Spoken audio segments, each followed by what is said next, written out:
ओबीसींच्या प्रश्नांवर आज मुख्यमंत्र्यांसोबत बैठक. मात्र अनेक ओबीसी नेते नाराज असल्याने बैठकीला जाण्याबाबत अनिश्चितता. ओबीसी महासंघाचाही बैठकीला न जाण्याचा निर्णय.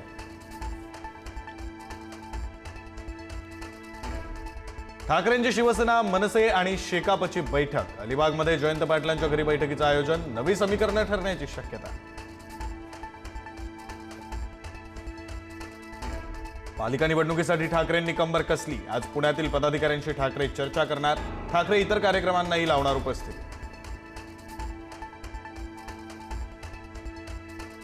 उद्धव ठाकरेंसोबतच्या युतीवर राज ठाकरेंची वेट अँड वॉचची भूमिका. टाळीबाबत सावध भूमिका. मुंबईतील पदाधिकाऱ्यांशी चर्चा. कालच्या बैठकीत युतीबाबत कोणतीही चर्चा झाली नसल्याची माहिती. रामदास कदमांच्या आरोपांनंतर ठाकरेंची शिवसेना सुद्धा आक्रमक. आज अनिल परब पत्रकार परिषद घेत कदमांवर पलटवार करणार. बाळासाहेबांचा मृतदेह 2 दिवस घरात ठेवल्याचा कदमांचा आरोप. पालिका निवडणुकीसाठी काँग्रेसची जोमानं तयारी सुरू. आजपासून नागपुरात 2 दिवसीय बैठकीचं आयोजन. निवडणुकीची रणनीती ठरणार.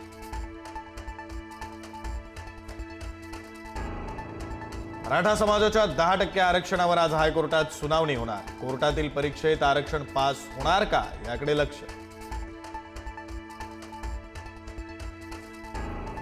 मराठा आंदोलक मनोज जरांगे आज 10 वाजता पत्रकार परिषद घेणार. बीडच्या मेळाव्यापासून मुंडे बंधू भगिनी जरांगेंच्या टार्गेटवर. आजही हल्लाबोल चढवण्याची शक्यता. धनगर आंदोलक दीपक बोराडेही आज पत्रकार परिषद घेणार. धनगर आरक्षण लढ्याबाबत पुढील भूमिका मांडणार. लढा आणखी तीव्र होण्याची शक्यता.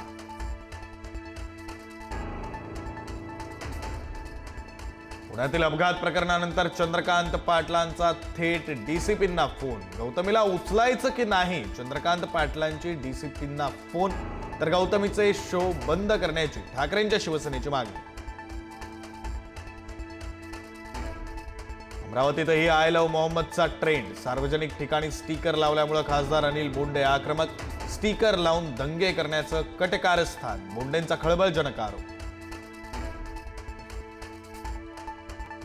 सिंधुदुर्गच्या शिरोडा वेळागर या समुद्रात 8 पर्यटक बुडाले. 4 जणांचा मृत्यू, 1 जण अत्यवस्थ. 3घांचा शोध सुरू.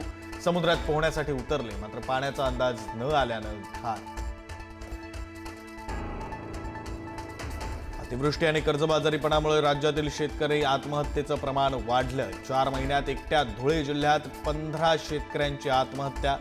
सततच्या संकटांनी बळीराजा हवालदिल.